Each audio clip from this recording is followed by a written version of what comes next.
Hello and welcome to another cross-border encounter at Istanbul Literature House, a book talk where we're going to have a conversation with a writer from Greece, Amanda Michalopoulou. Amanda, welcome digitally to Istanbul Literature House.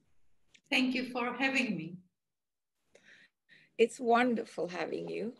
We're meeting to talk about Amanda Michalovoulou's novel, God's Wife, Tanrı'nın Karısı, which appeared in Turkish very recently and in September 2021, translated by Özlem Akpınar Ciaccio'nun and published by Alakarga publications. It's wonderful, small independent publishing house whose founder and editor I know a little. He's a very wonderful crime writer. You probably haven't met him, Amanda. Suat. Oh, I didn't know this information. Suat Duman. Yeah. He's a crime writer, so he founded this independent publishing house. They're building a very lovely list. He's a great crime writer himself and a researcher on crime fiction.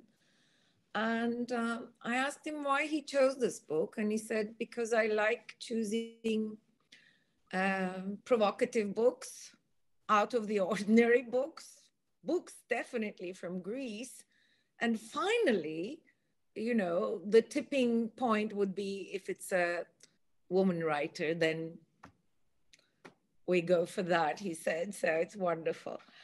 But it's a nice translation. I enjoyed reading. This is not an easy book to read. But having said that, I'm going to correct it immediately. It's a difficult book to read if you don't give up your conventional expectations. Once you do get rid of your conventional expectations, which is what happened to me. At first, I was confused, Amanda. This is the story of a woman who is proposed to and accepts to marry God. Not something that happens every day, obviously. And, but then I said, okay, nice game. Let me play along with it. And once I abandoned myself to your imagination, things started getting better. This marriage to God ends in a rather painful but interesting divorce in the end. And in between, there's a lot of questioning, soul searching. It's actually the story of a woman's life in a kind of reverse of convention. So it's in 3 parts. She falls in love and marries God, but this part is strangely called Inferno, hell. Then it's self-discovery. She discovers herself and a lot of things about God and the world. And this is limbo, araf, purgatory. And then she becomes, she divorces God or whatever, they separate. There's solitude and empowerment, of course, a little bit. But this is called paradise. This is very strange, Amanda. How come you ordered things this way? I didn't, she did it. I mean, the writer always follows the heroes, the protagonist's will. And for me, it was a book, this was a book in a metaphysical way. It was like it was dictated to me from here.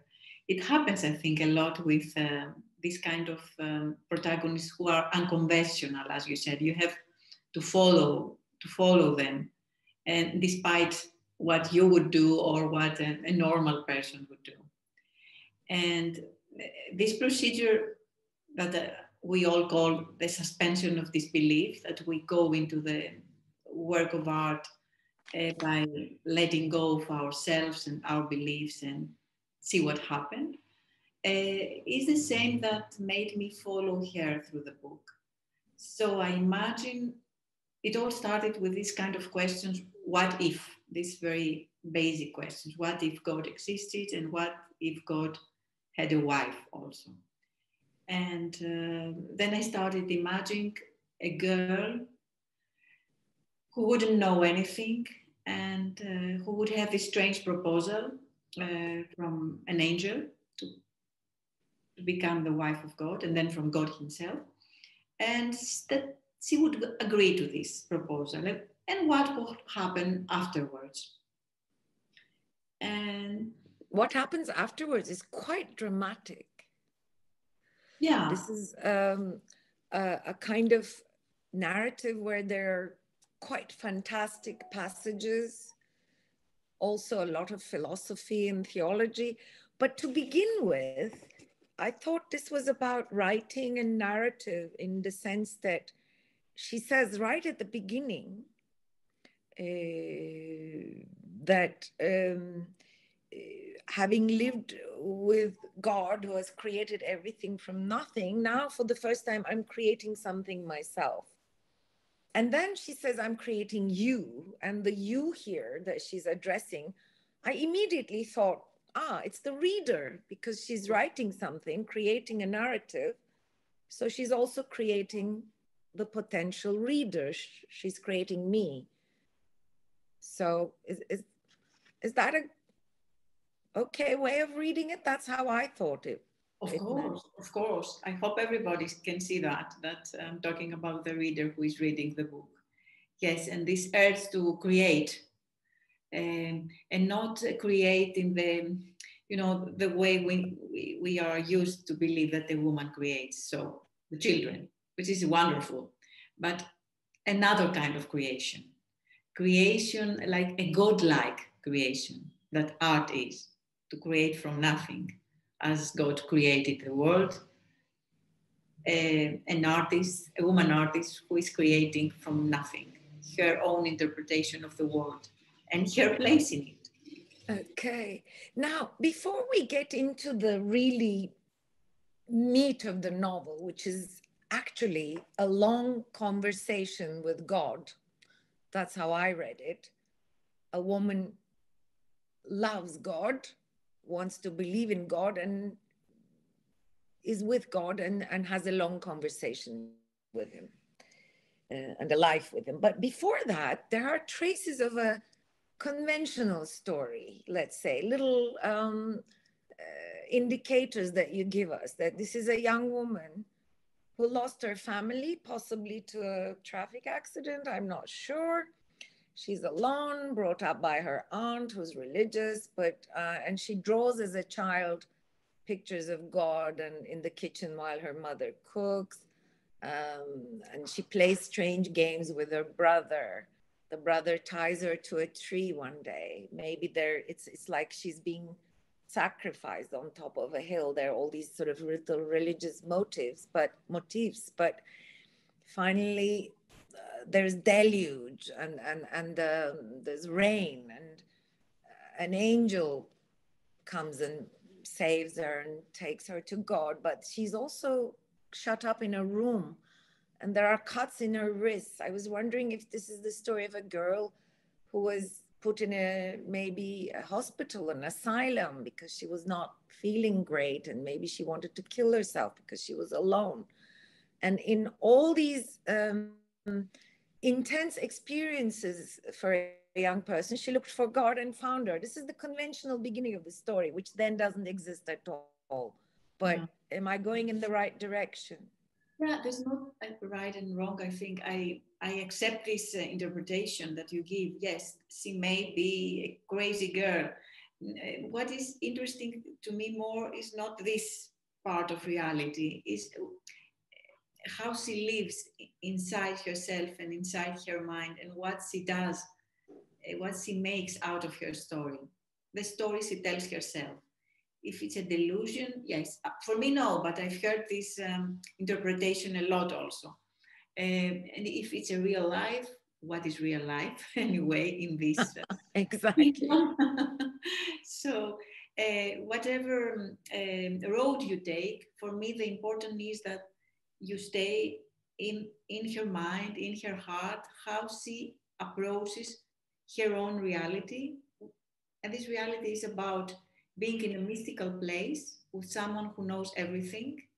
And she tries to figure out what is knowledge, what is art, what is love, what is body and what is mind and what is spirit. I mean, all the Exactly.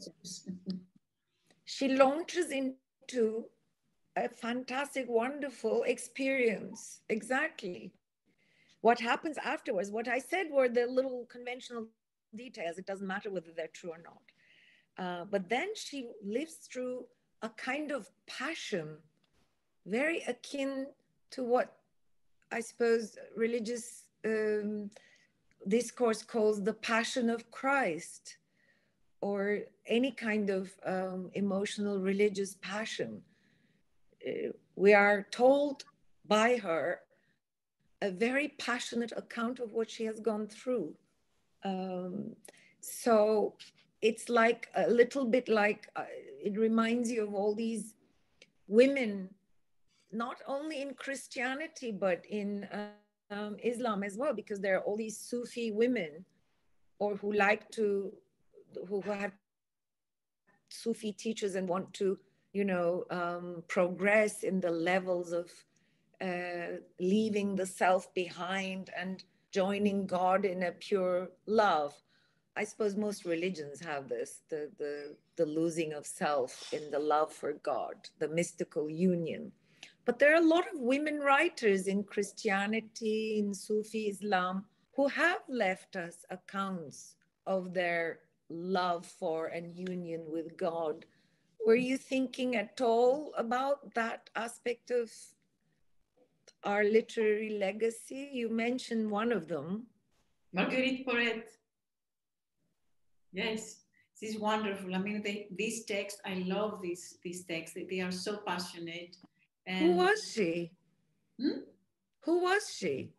She was a writer, a medieval writer who had, as you presented, this passion for and love for God. With, I don't know, I think she didn't have a sexual life, or she was just in this platonic relationship with God, and she wrote marvelous texts, marvelous. Is she French? Yes. Is this a French nun or writer or whatever? Yeah. And it's very funny. You have lovely, also very ironic, funny passages in this novel that, I mean, it's a very, the experiences are difficult, but at some point, you have these comic reliefs, as it were, or humorous passages where one really smiles or laughs. And so in one of them, when God asks her to marry her, and she says, "Do you mean like a nun?" I thought that was really nice, because that was the only way she could imagine it.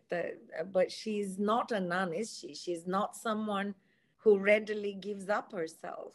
She struggles at first. Yes, very much, very much. And I think she really wants also the union of the bodies, as she discovers her own body. And this is why she goes to she goes and meets the wild animals in the forest, which is like an initiation in sexual life for her, as God told her from the beginning, and he sees that there is no body for him. So he just appears as a body for her sometimes, because he understands her need for a body, but this is purely for her. It's not his nature. Mm-hmm. But I like very much that you mentioned Sufi women also, that you see that this is international, and it's not, I mean, it's out of the religion systems. In every kind of metaphysical thought, you can find this passion of a girl who wants to become a woman and find out about how the world functions. And she has her, I would say, this divine passion inside her. Mm-hmm. And from this passion, she creates mostly poems, but also novels and other works.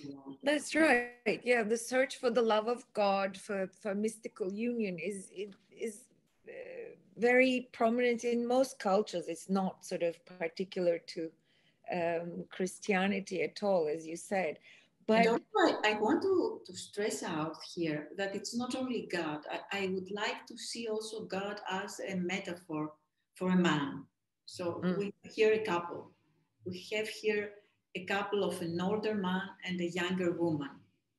And we have someone who we assume knows everything about how the world functions, and someone, a young virgin, let's say.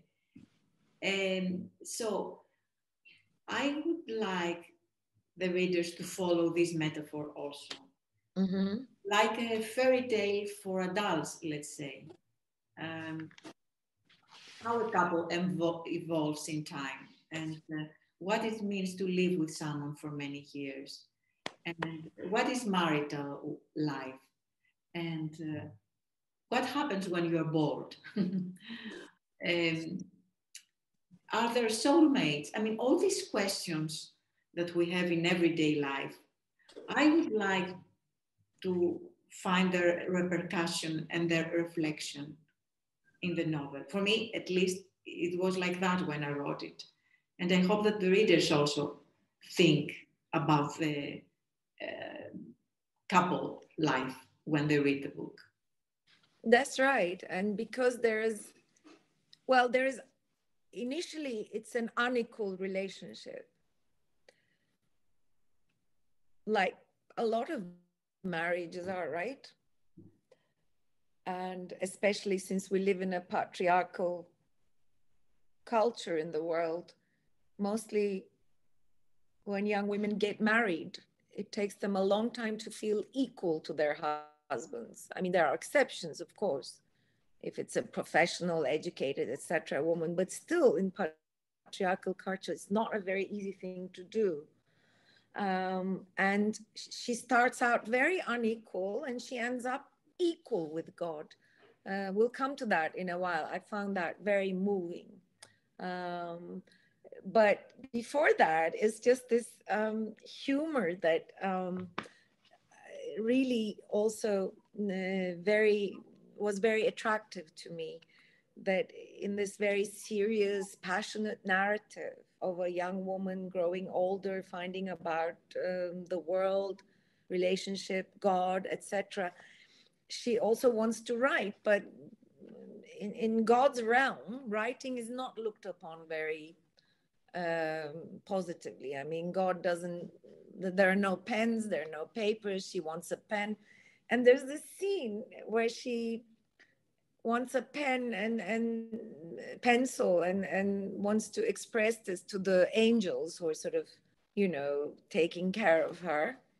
And she joins her thumb, her index finger, and her middle finger and makes a sign. And they think that she's making the sign of the Trinity or crossing herself or something. And she says, no, I mean a pencil.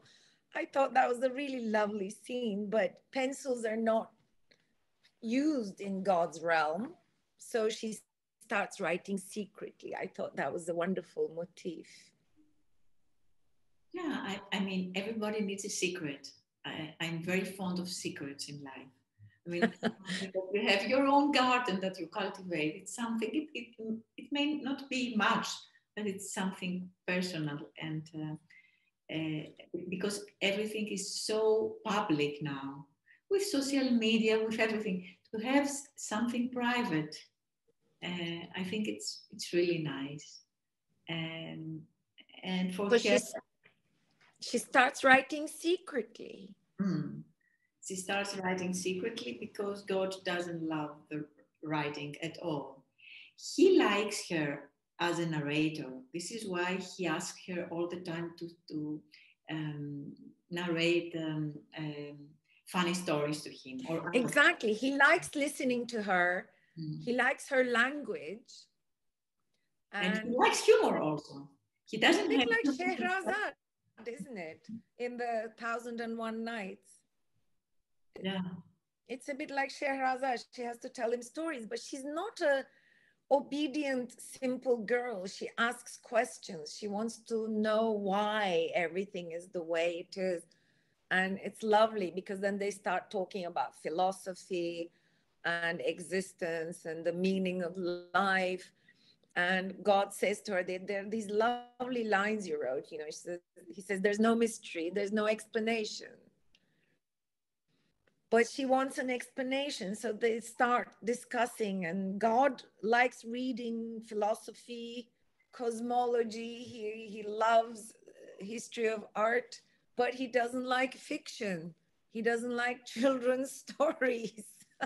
He doesn't like poetry. I thought that was interesting. Why? Because all this remind him of the creation, of the fiction of the creation, because creation was fiction in God's mind. And when we get in this part of the book, when he explains to her and she explains to us what creation was about, which is a cosmology which is very, very anarchistic, I would say. That was the part of the book I enjoyed the most, how the world was created. And for me, the idea is that this reminds the way a writer writes a novel, that you accumulate ideas, dialogues, and then you have to edit everything, you have to rewrite, you have to find a way that all these function. So it's like a big metaphor, the creation of the world for the creation of the novel. And because he's deeply traumatized by the world he created, God doesn't want to be reminded of the procedure of creation. This is why he can relate to everything which is scientific or has to do with the mind, but not inspiration. That's an interesting difference between them throughout the story, and then it starts changing. And what I thought was particularly interesting is that you made me as a reader feel great compassion for the loneliness of God. I'm glad for this, yes, because I mean it's the loneliness of the creator. And it's the moment when you feel very much alone and you start to create from nothing. I mean, all creative people know that. Whether they write novels or they make videos and photos and works of art or cinema or theater or everything that has a creation on its core demands this kind of monk-like solitude. Exactly. And she creates a little room for herself. So she has a room of her own in this godly existence, in God's palace or house. It's like a nun's cell. It's a little room where she writes secretly. I like that. This is the reminder of Virginia Woolf's room on one's own. Exactly. That a woman needs a room. So she has this small room to start and create something, to keep her secret. Because that's right. The secret needs a space, even a small space, to be created. But of course, God knows everything. So he knows actually that she's writing. But the thing about this is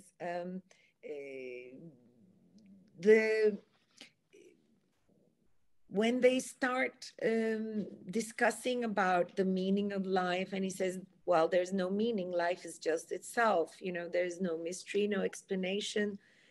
And she's really forcing him to explain to her why the world exists and why it is the way it is.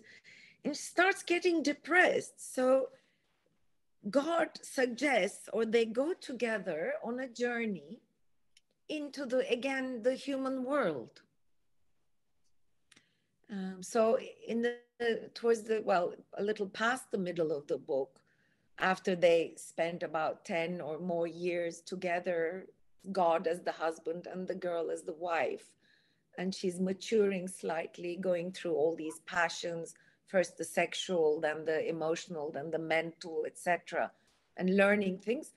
He takes her back to the real world, and seeing the world he created has a strange effect on God, because he starts doing very interesting things.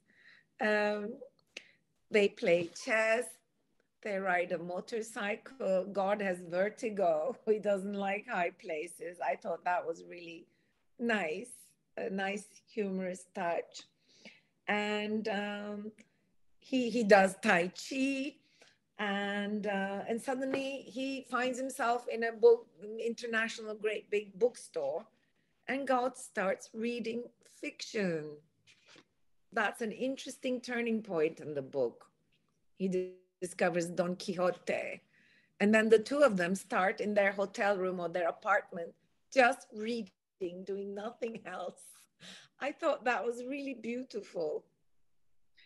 I think this is addiction. It could have been, social media, like a couple who are on their mobile all the time. They read books. It's a common addiction. And for me, it's a way to talk about how you come out of a trauma. Because when he realizes that the people he created were so creative themselves, God is absorbed in this. He wants to get to know more. And then it's another phase in their relationship. It's like just like they just got married because they are on a trip together around the world, and they live in hotels room, they read all the time.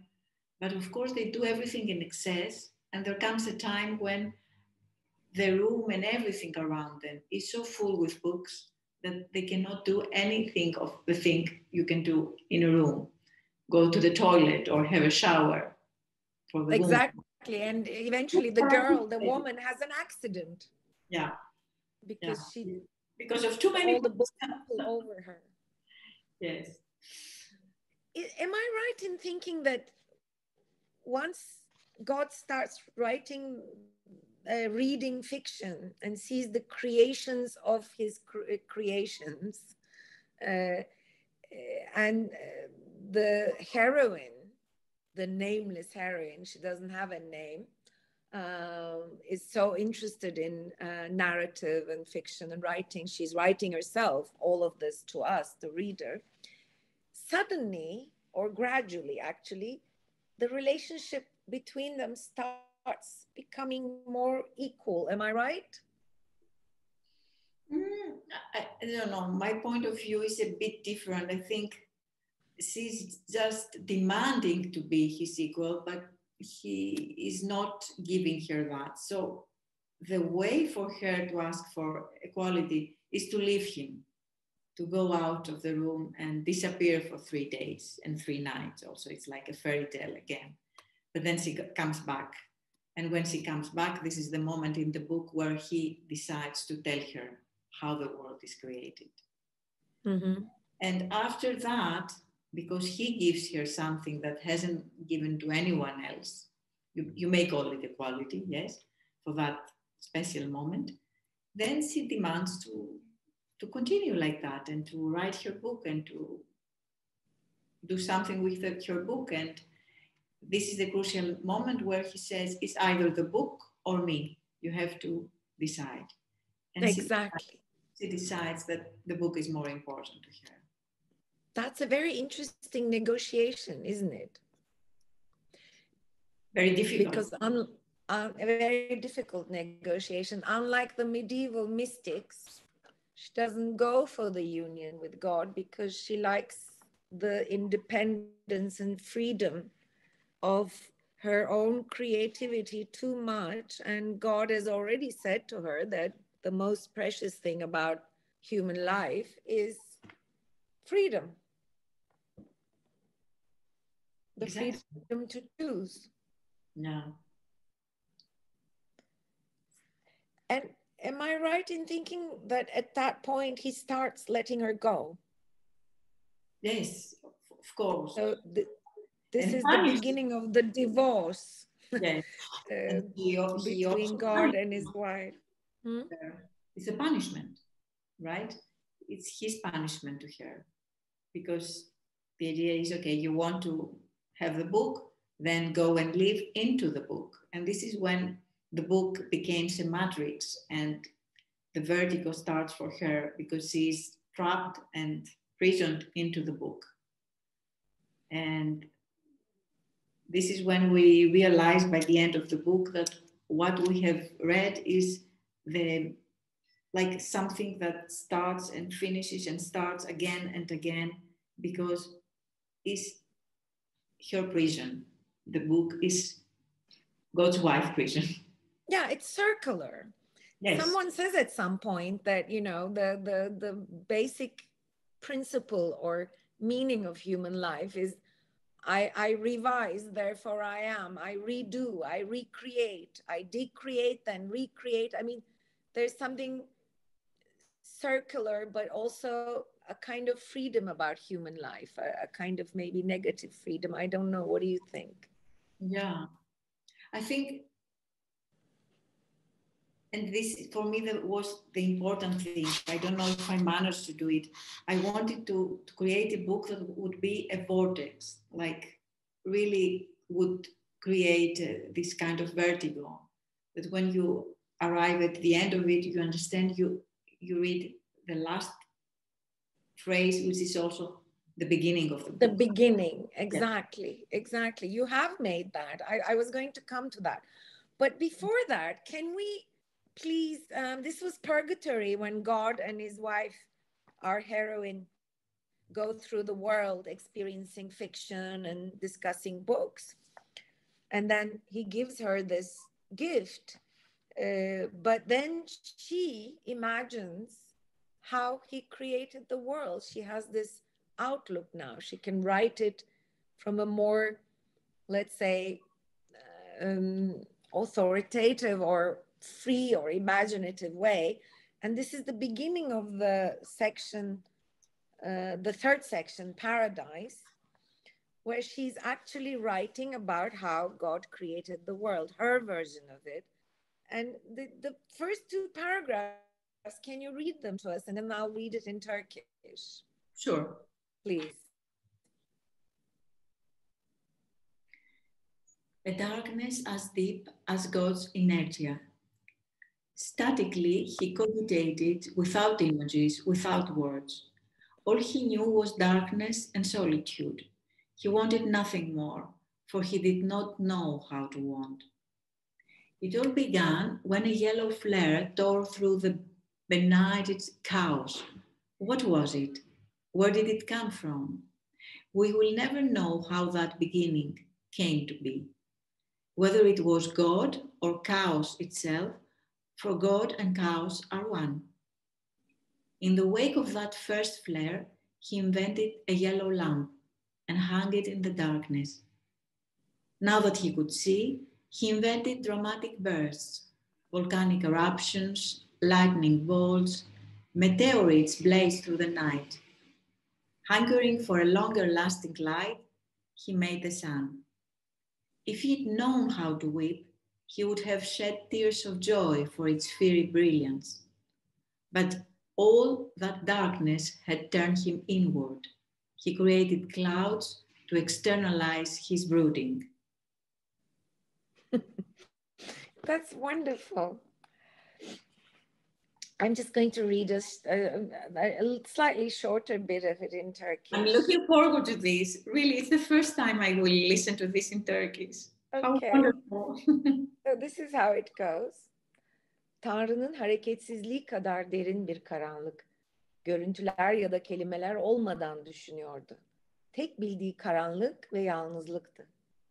Başka bir şey istemiyordu. Nasıl isteyeceğini bilmiyordu. Her şey sarı bir parlamanın karanlık kaosu delip geçmesiyle başladı. Bu da neydi? Nereden geldi? Bu başlangıcın nasıl olduğunu, Tanrı'nın mı yoksa kaosun mu her şeyi başlattığını asla bilemeyeceğiz. Çünkü Tanrı ve kaos aynı şeydir. Önce ışığı ortaya çıkardı, sonra sarı bir lamba icat edip onu karanlığa astı. Artık görebildiğine göre birçok trajik patlama yaratabilirdi. Volkanik patlamalar, şimşekler, gece boyunca parlayan göktaşları, daha uzun ömürlü bir ışık için can atarak güneşi yarattı. Eğer nasıl ağlayacağını bilseydi bu ateşli parlaklığı görünce kendisiyle gurur duyup ağlamaya başlardı. Bütün bu karanlık onun içine kapanmasına neden olmuştu. Düşüncelerini dışa vurmak için bulutları yarattı. It's wonderful. This whole passage of where you write about her version of how he created the world. And, you know, he creates butterflies and animals and tortoises and, you know, you just sort of, it feels like you wrote this as if you had a revelation from God as you were writing or something like that. I mean, writing does happen like that sometimes, doesn't it? It was like, for me, I remember still the most magnificent moment of writing this book, because it was pure imagination. I didn't need anything to prove me wrong or right. So I just wrote again as a child writes. And this is childlike fantasy. I think it's so revelatory also for what we want to talk about in art, how we want to play as artists, like the homo ludens in every one of us. But I don't know, while you were talking, I thought of another excerpt. I don't know if I can read another paragraph. Oh, please do. You know, it's in the in the limbo, as you the purgatory, middle section, yeah. And this, I would like to tell you the following before I read it. I didn't know when I tried to think about how would it be to go back into the world from someone who lives out of space and out of time for so long. And it was very difficult for me to imagine it. And now I'm reading it and I'm thinking of how we lived the last 2 years, so restrained, and of our wish to go back into the world and touch each other and smell and use our senses again. And this is the way I would like to read it. Wonderful. With this in mind. So she says, we ended up strolling along a path in a park, cramming with people. He led the way, I followed. Dragon kites slashed the skies. Over the grass, under the trees, children chased after each other. The sun tore through the clouds to splash on their hair. Good Lord, I whispered. He gave me a curious glance. I could barely contain myself. Look at the sun, the clouds. Look at the people, all shining silhouettes, pulsing veins, rippling muscles. Look at their animal vitality, how they hug, how they eat, how they huddle in a corner talking to each other. Look, look. Some walk alone, hands plunged deep in their pockets. Others snap pictures.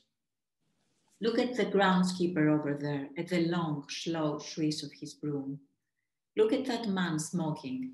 It's been years since I last saw someone smoking. Where is that scum headed in such haste?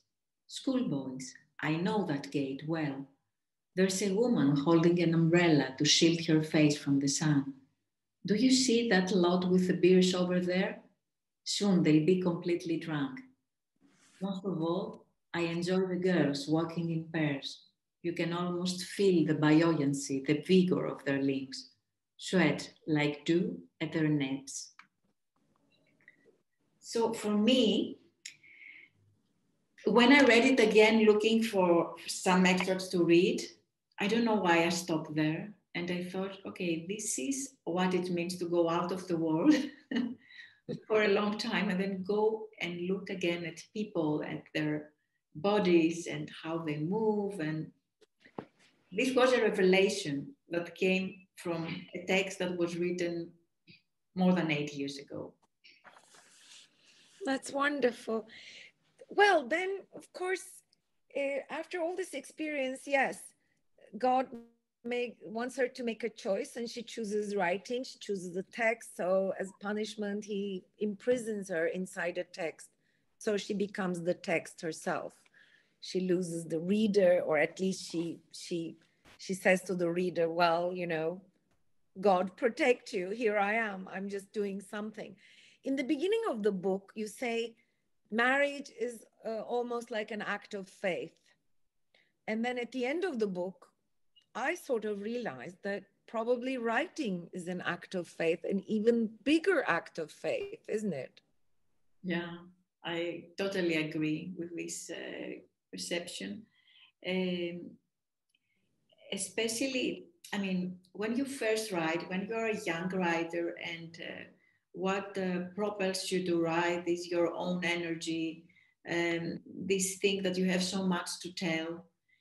It goes on its own. But as you grow older, I think it's really an act of faith that makes you write, because it never is as successful, let's say, as you expected when you were young.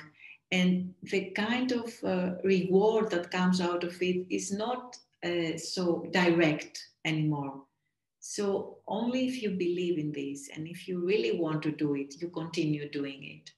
And I think the biggest part of continuing to be an artist, a writer, is this kind of faith, which is like a religious faith. I trust in literature, I believe in literature, I will continue to do my job, whatever is. And I'm talking after these 2 years of the quarantine and what we've been through, which I think for many artists was revelatory of what it means to be an artist. It's true. It's probably creativity is for human beings, for all of us, the most godly thing we can ever do, probably. And at the end of the book, as you said before, the book finishes with a letter she writes to God this time. They have now separated. I mean, she begs, she wants to be back with him, but she knows it's impossible. And she says, you're going to wander around ceaselessly in order to find a meaning. And she says, at the end of it, what makes us equal and a real couple is exactly this, that we're both looking for meaning.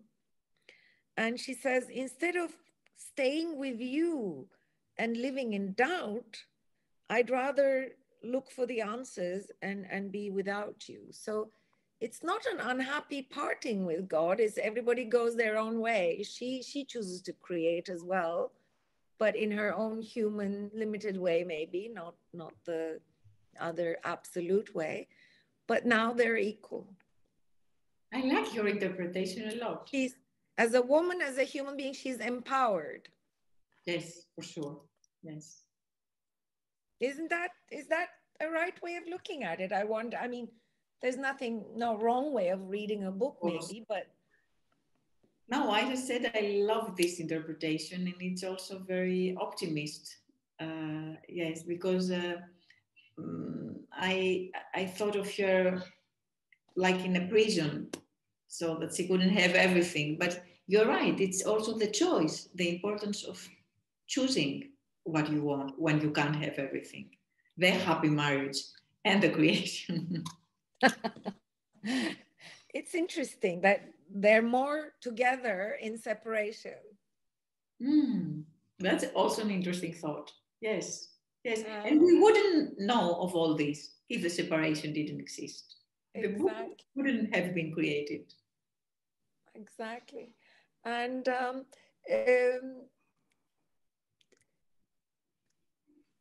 aside from having writing is like a leap of faith, right? And rather than an act of faith, maybe it's a leap of faith. There's the leap of life and the leap of death. I tend to interpret it as a leap, an optimistic leap to life. It's a leap of faith.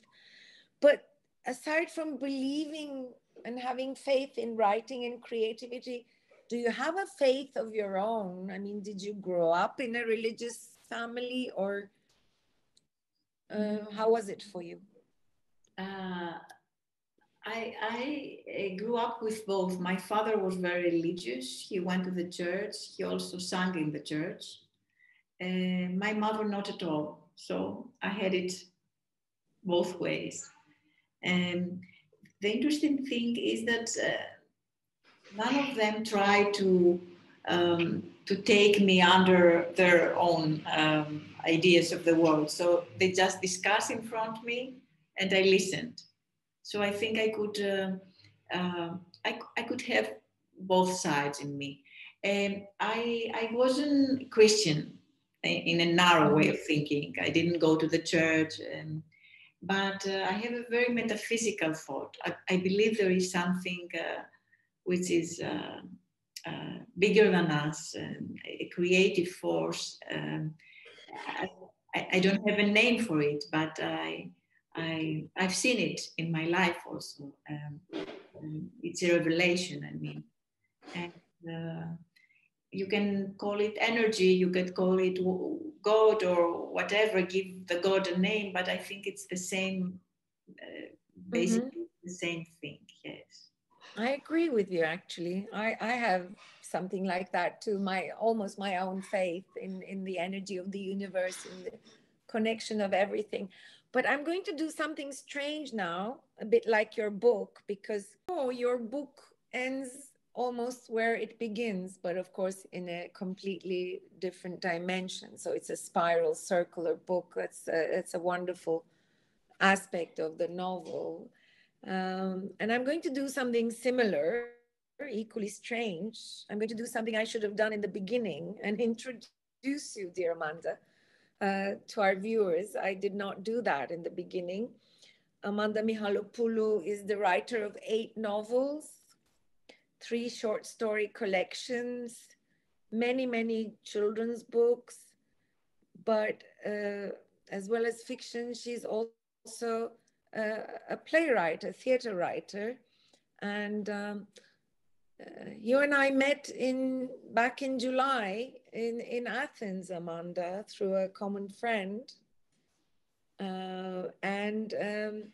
You had been commissioned a play by the Athens Epidaurus Festival, Phaedra on Fire, and it was going to be performed in Epidaurus. And how did that performance go? Was it wonderful?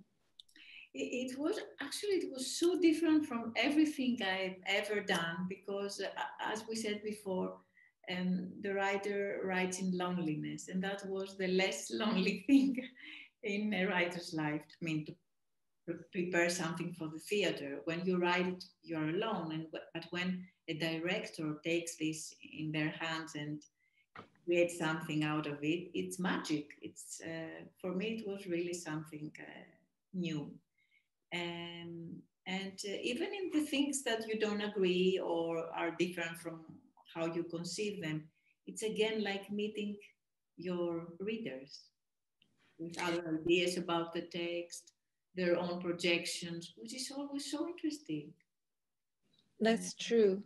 It's a wonderful thing to share it in that sense when you write a play, I'm sure.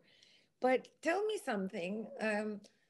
Greece is a country I love, and I try to visit Athens as often as I can. And recently I've noticed something. It's that a lot of women writers in Greece at the moment are reinterpreting, reworking the famous tragic heroines of antique tragedies of ancient Greek culture. I've seen various Medeas, like Medea by Sophia Dionysopoulou, who's a friend of mine as well. I remember how the German writer Christa Wolf reworked Medea, whereas we were always taught that Medea is a woman who, because of being betrayed by Jason, her husband, goes as far as killing her own children. Whereas Christa Wolf writes another version where she's not a child murderer. The story is completely different. So it's like many women writers all over the world, but also mostly Greek women writers, seem to be rewriting the tragedies from a more female point of view. Or am I right in thinking this? Is there such a trend? I hope so. I've seen it too, and I really believe that the only way for the ancient theater to stay alive and kicking is to find its new repercussions and new ways of putting it in contact with the reality. And I think these figures, like Medea, you said, there was also a Medea by Alexandra Katsaru. That's right. Which was also very feminist approach.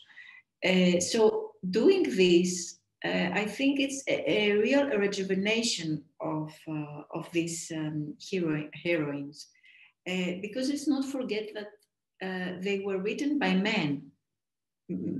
So, and we have this male gaze in literature since the beginning of literature.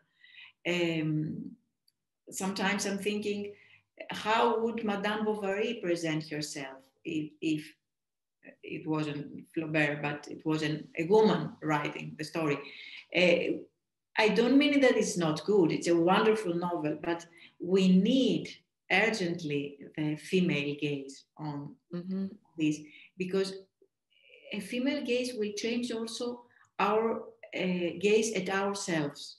I believe we look at ourselves as women so much through the gaze of men, and we have integrated it so much through literature and cinema, mostly cinema, because this is also it's the power of image, opera, music of all kinds. So we need a balance there. And to rethink our identity, we need important works by women writers who will set another tone on what a woman needs sexually, socially, her profession life, her personal life, just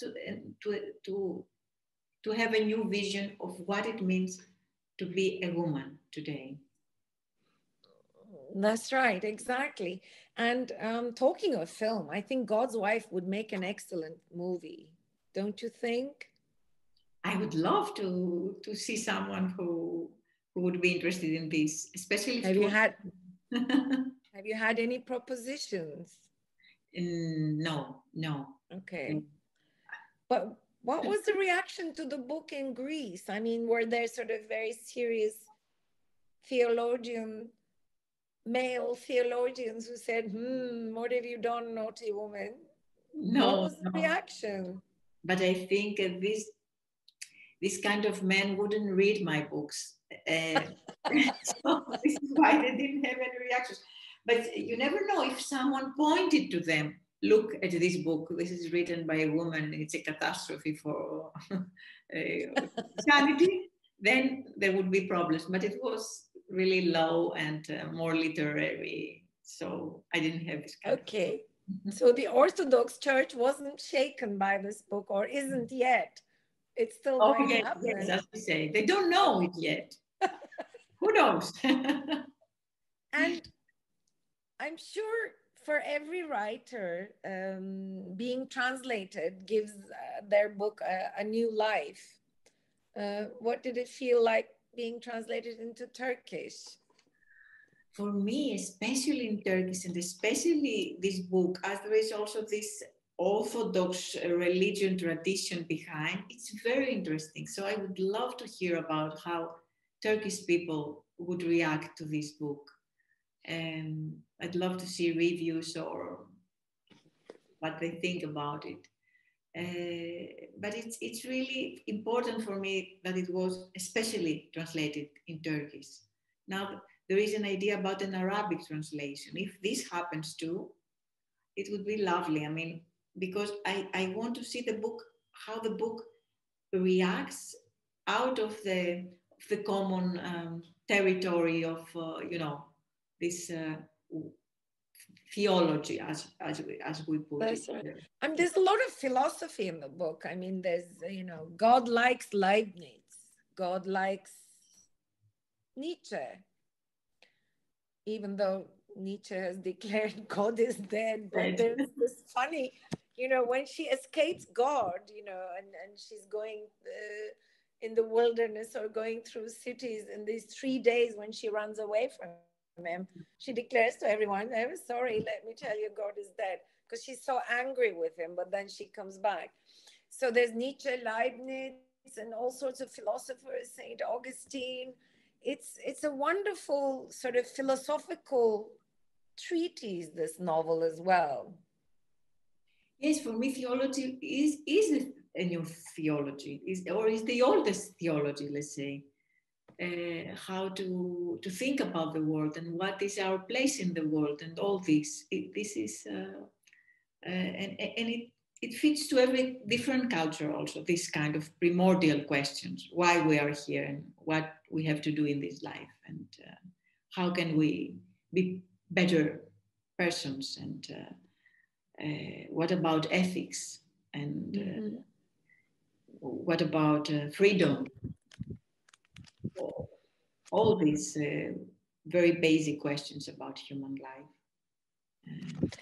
That's right. I love the little, the suggestions of philosophical propositions in your book, the novel God's Wife, that, there's no explanation because there's no mystery. Life is its own meaning.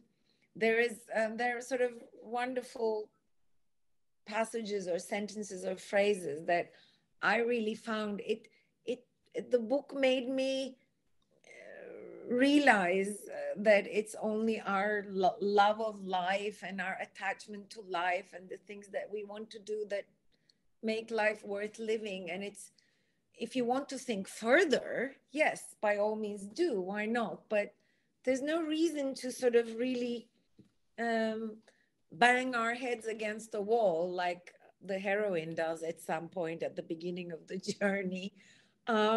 It gave me this wonderful feeling that, I said, okay, I don't have to bang my head against the wall looking for the meaning of life. It's already here in the things that I enjoy and still hope to do. Exactly. I couldn't agree more. So in that sense, the book has a difficult journey, but it ends with a lovely feeling. Any new projects, Amanda, for a novel or something else?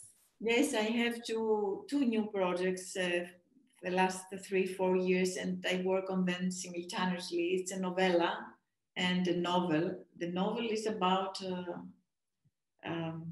how we love each other. But I mean also about the body. It's an idea that came to me during these last 2 years when we lost our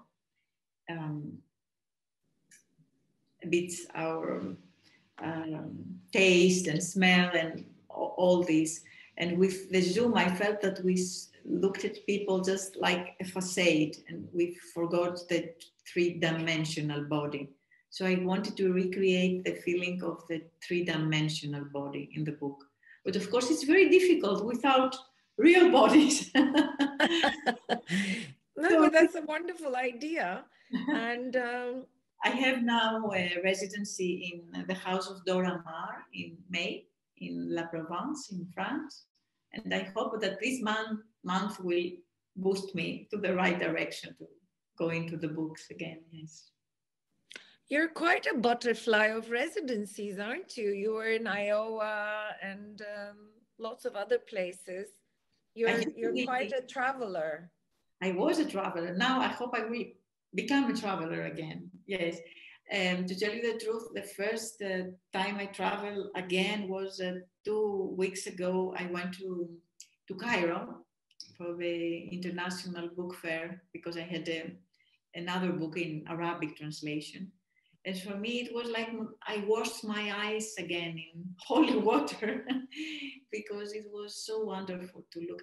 I had the same look that the protagonist had in the excerpt I read to you, how you look at people again. And because in Egypt, they are not so much afraid of Corona, and they don't wear masks, and you tend to forget of what happened. It was a great experience. That must have been wonderful. Yes, sounds great. It sounds like a dream, actually. Yeah. I wouldn't dare to go to Cairo Book Fair at the moment. Bravo. But again, I forgot to say that you studied French literature and language in Athens University, and you teach creative writing. How is that going? This is going actually very well. This is the only thing that went very well the last 2 years, because people have a tremendous urge to write, to express themselves, to do something with this, the time that stops. So I had to teach a lot, really a lot, many courses, and many desperate people who became less desperate by writing and by understanding how writing works. I also changed as a teacher a lot these last 2 years. That's what I was going to ask. Does teaching affect your writing at all? It now reminds me of Rachel Cusk's, the first book of Rachel Cusk's trilogy, where she teaches Athens, yes. a writing class in Athens. Yes, yes. We were with Rachel, we were together this summer, but because she came for some days. There was this very interesting idea in the book, that the autofiction part of the book, how she creates from real writers. And I told her, because there was a part of me in the first part of her novel, Rachel, is it me? I said, I don't remember. Oh, it might have been you, one of the... Yes, yes, because there are some parts of in outline. Yeah, the first novel of her trilogy. She lives in Athens, I think, does she? Rachel lives in Paris now. Okay. But how does teaching affect teaching creative writing, how does it affect your own writing? I think I get stuck a lot. What do you mean? When you ask your students to do certain things, and you say that there is a way to do this and that, then you tend to ask the same things from yourself, like you become the teacher of yourself. And I feel it was much more difficult to write, and I had these voices in my head all the time that, of course, you have as a writer. This is not right. Cut this. Explain this better. But now it was too much. It was too much, and it came, I think, from my teaching. It's like I try to teach myself how to write. I see. Self-editing too much. So you need to have a break from teaching to write as beautifully and freely as you wrote some of the passages in this very brave, and as your Turkish publisher Suat Duman says, very provocative book. Thank you for joining us, and I hope that soon, next year sometime, or towards the end of this year, we may be able to have you as our guest, really physically, three-dimensionally, in Istanbul Literature House. It will be wonderful. You know how I love Istanbul, and it's been years that I haven't been there. So cross fingers.